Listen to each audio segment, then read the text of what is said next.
What if I told you that restarting your phone could be slowly wearing it down over time?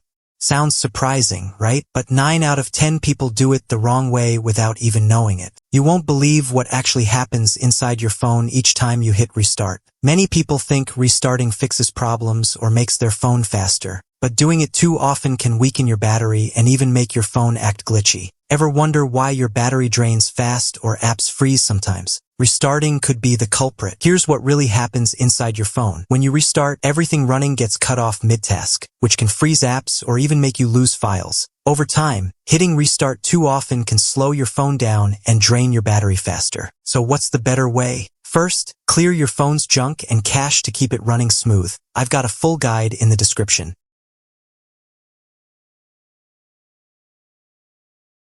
Keep your apps and system updated so everything works properly.